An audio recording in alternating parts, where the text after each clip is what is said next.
नमस्कार दोस्तों, पीसीएस गुरुजी में आप सबका स्वागत है।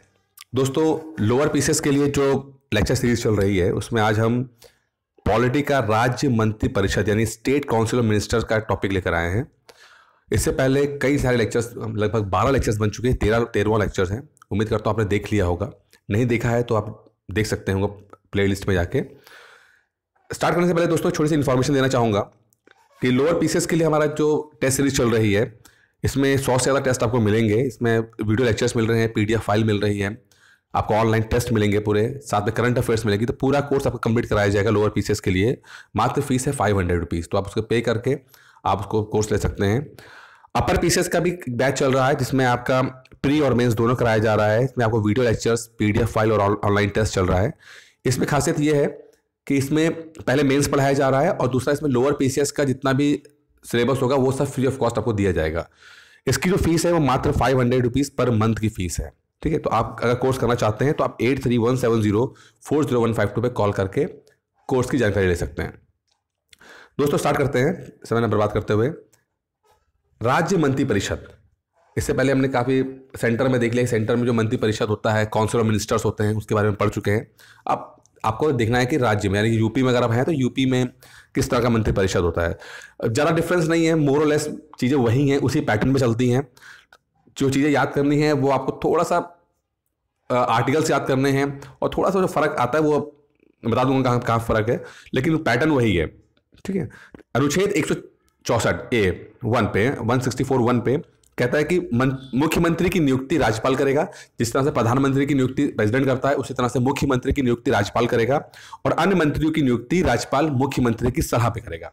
ठीक है, वहां पर भी क्या होता था, पहले प्रधानमंत्री को नियुक्त किया जाता था, उसके बाद प्रधानमंत्री एक लिस्ट देते थे राष्ट्रपति को, बोलते थे राष्ट्रपति जो प्रधानमंत्री की सलाह पर, ठीक है, मंत्रियों को शपथ दिलाते थे। इसी तरह से राज्यपाल पहले मुख्यमंत्री को नियुक्त करेंगे, उसके बाद मुख्यमंत्री एक लिस्ट देंगे, बोलेंगे हम ऐसे ऐसे हमें मंत्री चाहिए, हमें ये मंत्री चाहिए।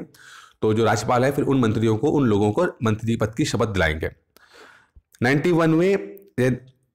91वें संविधान संशोधन 2003 में एक संविधान का संशोधन हुआ और उसमें बोला गया कि राज्य मंत्री परिषद में मंत्रियों की अधिकतम संख्या मुख्यमंत्री सहित विधानसभा के कुल सदस्य संख्या का 15% नियत की गई है। जैसे हम पहले कह चुके हैं कि कितने मिनिस्टर होना चाहिए, बात आती है एक लिमिट तो होनी चाहिए कि ऐसा तो सभी लोग मिनिस्टर बनते रहेंगे तो क्या बहुत ज़्यादा दिक्कत आएगी, क्योंकि जिस तरह गठजोड़ की पॉलिटिक्स हो रही है मंत्री पद को लिमिट करना बहुत जरूरी हो गया था।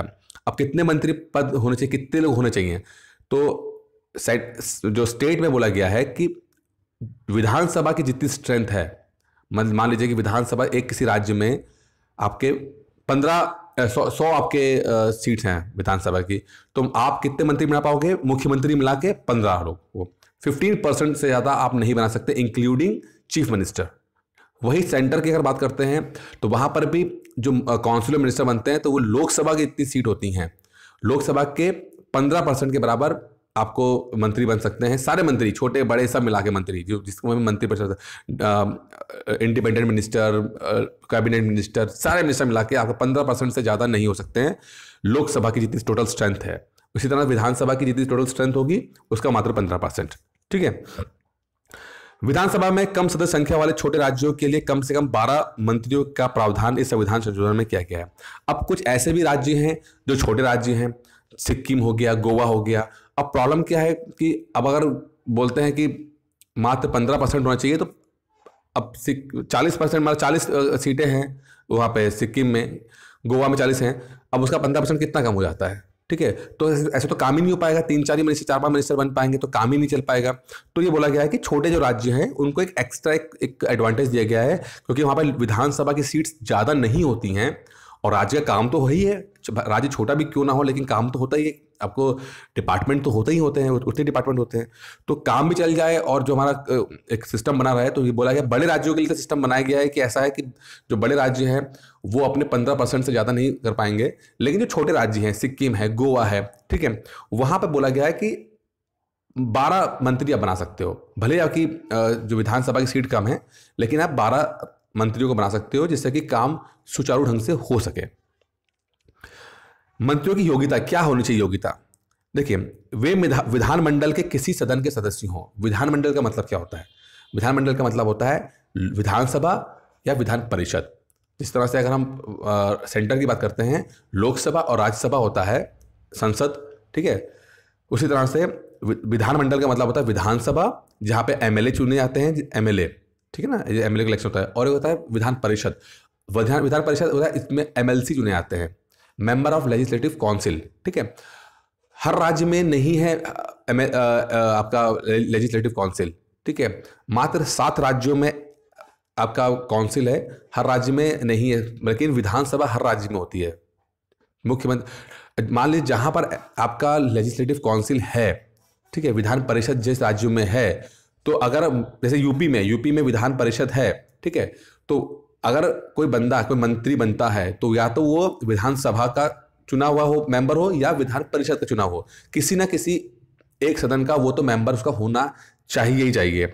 इन केस अगर मान लो वो मंत्री बना दिया जाता है, जैसे योगी जी को मुख्यमंत्री बना दिया गया था, ठीक है, उस समय वो सांसद थे, एमपी थे, एमएलए या एमएलसी नहीं थे, ठीक है, लेकिन योगी जी बन गए थे चीफ मिनिस्टर।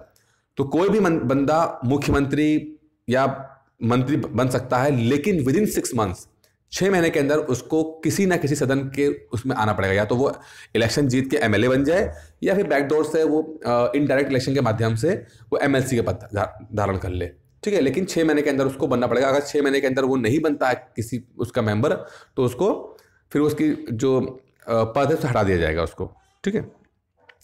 मंत्रिपरिषद, council of ministers, cabinet minister, राज्य मंत्री यानी मिनिस्टर ऑफ स्टेट, उप मंत्री, इन सब का सामूहिक नाम है, जबकि मंत्रिमंडल कैबिनेट केवल प्रथम कोटि वाले मंत्रियों का समूह है। जैसे मैंने पहले भी कहा था कि काउंसिल ऑफ मिनिस्टर्स यानी कि मंत्रिपरिषद बड़ी होती है। काउंसिल ऑफ मिनिस्टर्स सारे मिनिस्टर जितने भी होंगे, छोटे बड़े, है ना, राज्य मंत्री, कैबिनेट मंत्री, मुख्यमंत्री, उप मंत्री, सब उसमें आएंगे काउंसिल ऑफ मिनिस्टर्स में, मंत्रिपरिषद में। लेकिन कैबिनेट क्या होता है? कैबिनेट होता है बिल्कुल खास लोग होते हैं, 4 5 6 बड़े मंत्री होते हैं, बस वो होते हैं। अगर सेंटर की बात करें तो वहां पर होगा गृह मंत्री हो जाएंगे, रक्षा मंत्री हो जाएंगे, वित्त मंत्री, बस ये 4 5 लोग होंगे जो सबसे ज्यादा अहम फैसले लेते हैं, ठीक है। एक टर्म आता है कलेक्टिव रिस्पॉन्सिबिलिटी, सामूहिक उत्तरदायित्व। जैसे मैं पहले भी कहा था कि तैरेंगे भी साथ में, डूबेगी भी साथ में। अगर पार्टी जीतती है तो मिनिस्टर भी साथ में बनते हैं सब लोग, ठीक है, मंत्री बन जाएंगे। भले सब लोग इलेक्शन जीता और सब एमएलए बनते हैं, लेकिन उसमें कुछ लोग मिनिस्टर बन जाते हैं, तो तैरते भी साथ में हैं। लेकिन अगर किसी एक मिनिस्टर के प्रति भी अविश्वास प्रस्ताव पास हो गया, किसी भी एक मिनिस्टर के प्रति भी अगर उसके विधान सभा में अविश्वास प्रस्ताव पास हो गया, तो सबको फिर रेजिग्नेशन देना पड़ता है, ठीक है। इसी कहते हैं डूबना सामूहिक। मंत्रिपरिषद सामूहिक रूप से विधानसभा के प्रति उत्तरदायी होते हैं, अर्थात मंत्रिपरिषद के सदस्य साथ साथ ही डूबते या तैरते हैं। यदि विधानसभा किसी मंत्री द्वारा रखे गए विधेयक यानी बिल को अस्वीकार कर दे, यानी कोई बिल रखा किसी मिनिस्टर जी ने और वो बिल अस्वीकार हो गया, तो समस्त मंत्रिपरिषद को त्याग पत्र देना होता है। नीति संबंधी मामलों में मंत्रिपरिषद का सामूहिक उत्तरदायित्व होता है, लेकिन किसी मंत्री के भ्रष्ट आचरण, देखिए क्या फर्क क्या है। अगर कोई पॉलिसी बना रहे हैं तो उसमें तो अलग कहानी है, सब लोग मिलकर काम करेंगे। लेकिन अगर कोई इंडिविजुअल कैपेसिटी में, कोई इंडिविजुअल लेवल पे कोई करप्शन कर रहा है, कोई क्राइम कर रहा है, ठीक है, तो उसके लिए फिर पूरा मंत्रिपरिषद नहीं जिम्मेदार होगा। अगर कोई नीति बना रहे, पॉलिसीज बना रहे, पॉलिसी मेकिंग है, बिल अपने फ्लोर पर रखा और वो नहीं पास हो पाया, तो सबको रेजिग्नेशन देना पड़ता है। लेकिन अब कोई बंदा क्राइम कर रहा है, गबन कर रहा है, ठीक है, मर्डर कर रहा है, तो फिर वो इंडिविजुअल उसको समझना पड़ेगा। अनुच्छेद 165 क्या बोलता है? राज्यों को विधिक सलाह यानी लीगल एडवाइस देने के लिए महाधिवक्ता यानी कि एडवोकेट जनरल नामक अधिकारी का प्रावधान दिया गया है। वह राज्य का सर्वोच्च विधिक अधिकारी होता है। जिस तरह से सेंटर में अटॉर्नी जनरल होता है, उसी तरह से स्टेट में होता है एडवोकेट जनरल।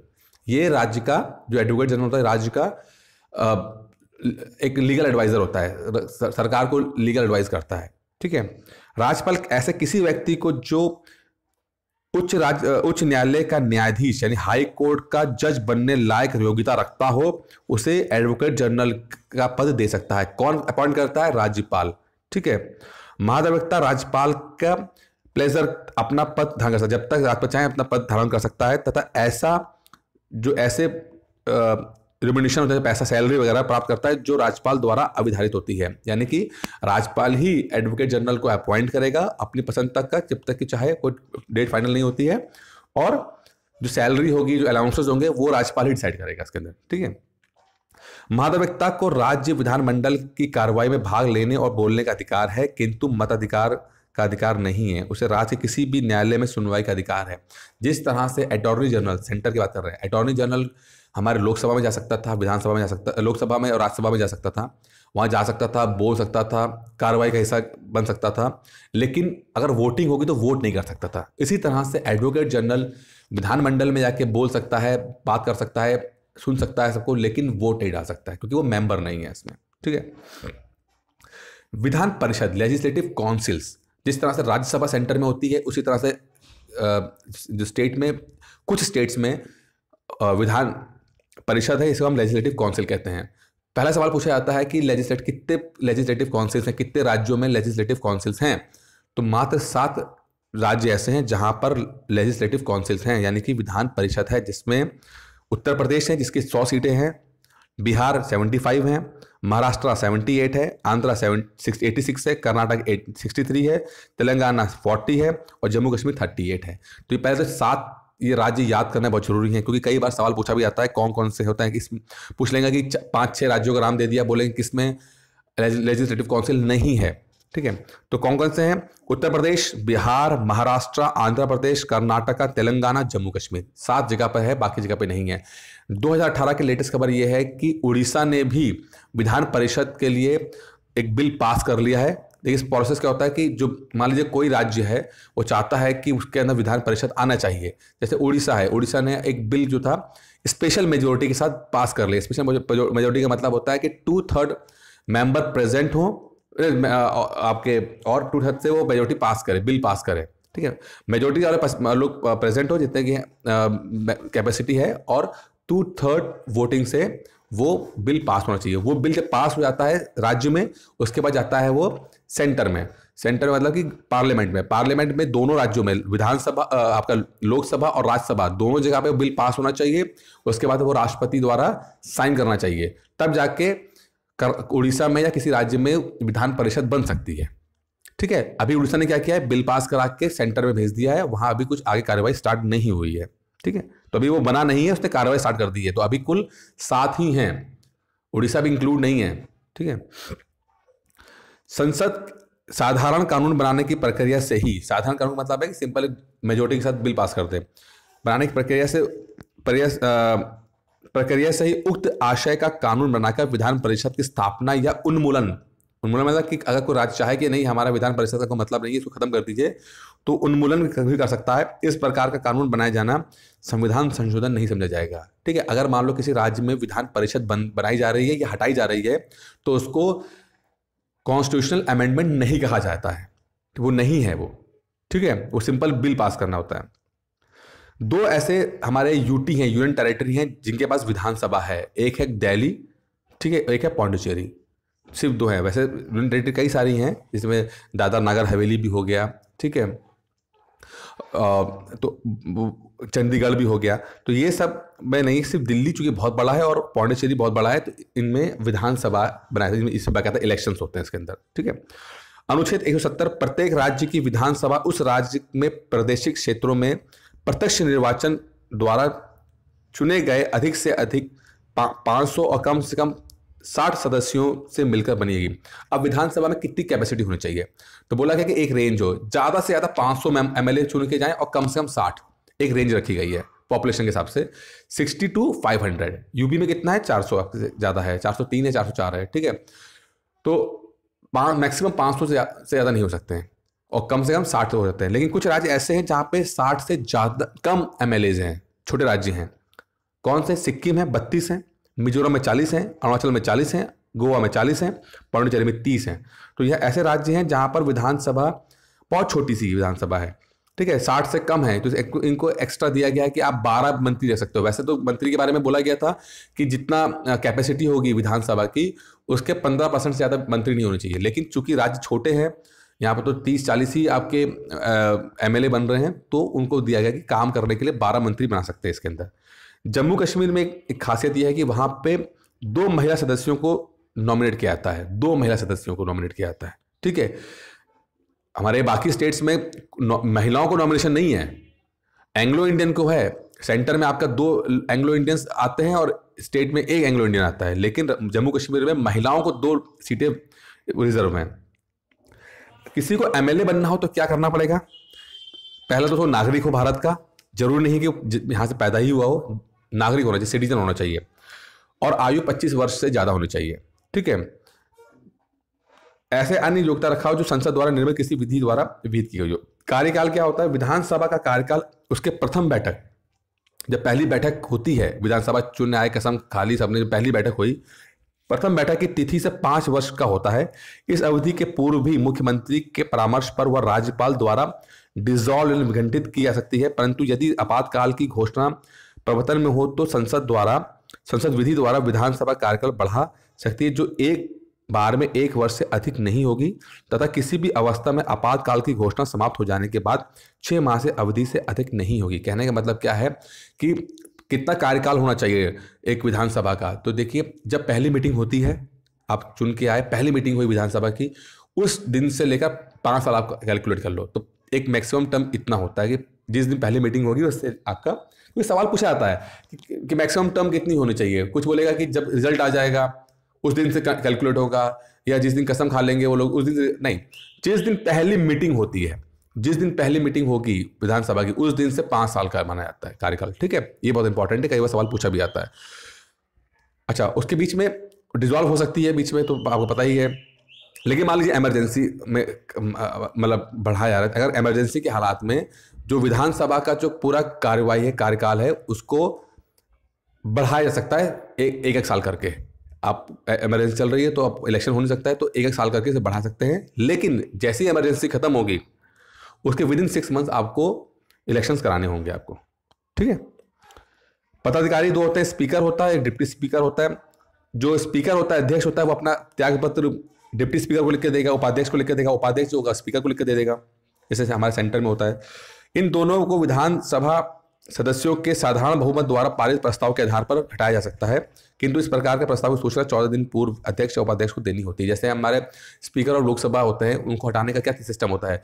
अगर मान लो लोकसभा का स्पीकर है तो सिंपल कोई एक प्रस्ताव होगा, और अगर 50% से ज़्यादा लोगों ने बोल दिया कि नहीं ये स्पीकर बेकार है, हटा दीजिए, तुमको हटा दिया जाएगा, लेकिन आपको 14 दिन पहले सूचना देनी पड़ेगी। वही हालत आपकी विधानसभा में भी रहती है। विधानसभा भंग हो जाने पर भी अध्यक्ष अपने पद पर उस समय तक बना रहता जब तक कि नई विधानसभा का प्रथम बैठक ना हो जाए। सेम लोकसभा की तरह ही है। अब विधान परिषद कैसे गठन होता है? जैसे हमारे राज्यसभा है, कैसे गठन होता है? राज्यसभा में जो एमएलएस होते हैं स्टेट से, उनके रेशो के हिसाब से मेंबर्स आते हैं। ठीक है, जैसे अगर यूपी की बात करते हैं तो कि 33 एमएलएस के ऊपर एक राज्यसभा मेंबर होता है। तो मान लीजिए कि सपा पार्टी के पास 33 एमएलए हैं, तो सपा क्या करेगी, 33 एमएलए पे ऊपर 30-33 ऐसे ही कुछ होता है, ऊपर एक राज्यसभा में एक एमएलए को भेज देगी, अपना एमपी भेज देगी राज्यसभा में। ठीक है, तो इसी तरह से जो विधान परिषद होती है, उनका गठन कैसे होता है? उनका विधानसभा के निर्वाचन मंडल होता है, यानी कि इलेक्शन का। विधान परिषद का 1/3 1/3 सदस्यों का निर्वाचन विधानसभा सदस्यों के निर्वाचन मंडल द्वारा किया जाता है। विधानसभा के जो निर्वाचन मंडल होते हैं 1/3 लोगों तो वही चुनते हैं। ठीक है, स्थायी संस्थाओं का निर्वाचन मंडल, यानी विधान परिषद के लगभग 1/3 सदस्य जो होते हैं वो नगर पालिका से आते हैं, जिला पंचायतों से आते हैं, वहां से कलेक्ट किए जाते हैं 1/3 लोग। 1/12 लोग भाग उन शिक्षकों द्वारा चुने जाते हैं जो राज्य के भीतर माध्यमिक विद्यालय या इससे उच्च शिक्षण संस्थाओं में कम से कम 3 वर्ष से शिक्षण कार्य कर रहे हों, यानी कि टीचर्स को भी इन्वॉल्व किया था। 1/12 आपका में आता है। ठीक है, मान लो अगर 100 सीटें हैं तो 12 लोग टीचर के रूप में आए थे। ठीक है, और फिर राज्यपाल द्वारा नॉमिनेट लोग होते हैं, जिसमें 1/6 भाग ऐसे होते हैं जो नॉमिनेट किए जाते हैं, जैसे जो साहित्य में, विज्ञान में, कला में, सहकारी आंदोलन में, सामाजिक सेवा के क्षेत्र में विशेष ज्ञान या अनुभव रखते हैं, तो उनका 1/6 यानी कि अगर 100 सीटें हैं तो 6 लोगों को 1/6 लोगों का किया जाता है इसके अंदर। ठीक है, 1/6 था ये। ठीक है, चलिए क्वालिफिकेशन। भारत का नागरिक भारत का नागरिक होना चाहिए और 30 वर्ष से ज़्यादा उम्र होनी चाहिए। एमएलए बनने के लिए, विधानसभा का एमएलए बनने के लिए 25 साल चाहिए होता है, लेकिन एमएलसी बनने के लिए, विधान परिषद का मेंबर बनने के लिए आपको 30 साल से ज़्यादा की उम्र होनी चाहिए। कार्यकाल, प्रत्येक सदस्य 6 वर्ष तक विधान परिषद का सदस्य बन सकता है। विधानसभा में सिर्फ 5 साल होता है, विधान परिषद में 6 साल होता है, इस बात का ध्यान रखिएगा। लोकसभा में 5 साल होता है, राज्यसभा में 6 साल का कार्यकाल होता है। कोई व्यक्ति उपरोक्त में किसी योग्यता से ग्रस्त है या नहीं, इस प्रश्न का निश्चय राज्यपाल निर्वाचन आयोग के परामर्श से करता है। डिस्क्वालिफिकेशन का जब मैटर आता है तो राज्यपाल फैसला लेगा, लेकिन किसकी रिकमेंडेशन पे? इलेक्शन कमीशन की रिकमेंडेशन पे लेगा। अगर इलेक्शन कमीशन कहेगा नहीं इसको गलत तरीके से आया है तो राज्यपाल उसको हटा देगा। इलेक्शन कमीशन कहेगा नहीं सही आया है तो नहीं हटाएगा। राज्यपाल का इस संबंध में दिया गया निर्णय अंतिम होता है, अतः इसे किसी भी न्यायालय में चुनौती नहीं दी जा सकती है। बहुत बहुत इंपॉर्टेंट बात कह रही है, ठीक है। विधानसभा द्वारा पारित साधारण विधेयक 3 माह तक विधान परिषद पड़े रहने पर विधानसभा उसे पुनः पारित कर सकती है, ठीक है। विधानसभा एक बिल पास किया, वो विधान परिषद में गया, वो 3 महीने से पड़ा हुआ है, कुछ आगे पढ़ नहीं रहे, तो विधानसभा इसे अपने आप इसे पारित घोषित कर देगी। संघ, राज्य, क्षेत्र और उनका प्रशासन, the union territories and their administration. 1953 में न्यायमूर्ति फजल अली की अध्यक्षता में राज्य पुनर्गठन आयोग का गठन हुआ, ठीक है। 1953 में जो जस्टिस फजल अली थे, उनकी अध्यक्षता में राज्य पुनर्गठन आयोग बनाया। स्टेट रीऑर्गेनाइजेशन कमीशन इसे कहते हैं। मतलब पहले क्या था, हमारे राज्य इस तरह से नहीं थे जिस तरह से अभी है, और उसमें भाषा पे आधारित भी नहीं थे। लेकिन जब 1952-53 में एक बड़ा मूवमेंट स्टार्ट हुआ आंध्र प्रदेश से, तो उसके बाद से महसूस हुआ कि नहीं, भाषा के आधार पर, पब्लिक की डिमांड पर ऐसे राज्य बनाए जाए जो भाषा पर आधारित हों, ठीक है। तो उसी में फजल अली की अध्यक्षता बनाया और उन्होंने जो रिपोर्ट दिया गया, उनकी रिपोर्ट के आधार पर 1956 में राज्य के पुनर्गठन के उद्देश्य से 7वें संविधान संशोधन अधिनियम 1956 पारित किया गया, ठीक है। भाग 8 अनुच्छेद 239 से लेकर 240 तक आर्टिकल 14 क्या बोलता है? राज्य क्षेत्रों के प्रशासन के बारे में है। जो राज्य क्षेत्र है उसके प्रशासन के बारे में बोला गया है। संघ राज्य क्षेत्रों का प्रशासन राष्ट्रपति द्वारा किया जाता है, ठीक है। हम यूटी की बात कर रहे हैं, यूनियन टेरिटरी की बात कर रहे हैं। इसके लिए राष्ट्रपति अपने अभिकर्ता के रूप में एक प्रशासक एंड एडमिनिस्ट्रेटर की नियुक्ति करता है। तो सब कुछ जो होता है वो राष्ट्रपति के हाथ में होता है और राष्ट्रपति वहां पे अपॉइंट करता है किसी एडमिनिस्ट्रेटर को, ठीक है। दिल्ली, पांडिचेरी, अंडमान और निकोबार द्वीप समूह के प्रशासक को उपराज्यपाल लेफ्टिनेंट जनरल कहते हैं। एलजी कहते हैं। आप देखो कि दिल्ली में लड़ाई होती रहती है केजरीवाल और एलजी के बीच में, तो दिल्ली, पांडिचेरी और अंडमान निकोबार के जो होगा द्वीप समूह का, उसके उपराज्यपाल को लेफ्टिनेंट जनरल कहेंगे। चंडीगढ़ के प्रशासक को मुख्य आयुक्त यानी चीफ कमिश्नर कहेंगे और अन्य यूटी के प्रशासक को एडमिनिस्ट्रेटर कहेंगे। तो अलग अलग सिस्टम स्टार्ट किया गया और अलग अलग लैंग्वेज बोला गया है, लेकिन सबका मतलब एक ही जैसा होता है। तो हमने ये देखा, स्टेट का देख लिया, इसमें स्टेट में विधानसभा होता है, विधान परिषद होती है। हमने यूनियन टेरिटरी को देख लिया, हमने ये देखा एलजी कौन होता है, चीफ कमिश्नर कौन होता है और एडमिनिस्ट्रेटर कौन होता है, क्या करते हैं। ये पूरा हमने कवर कर लिया है। तो दोस्तों ये पूरा चैप्टर कंप्लीट हो गया है। उम्मीद करता हूँ आपको पसंद आया होगा और अगले चैप्टर्स आप में वीडियोज बना के मिलते रहेंगे। इस वीडियो में दोस्तों इतना ही था। धन्यवाद।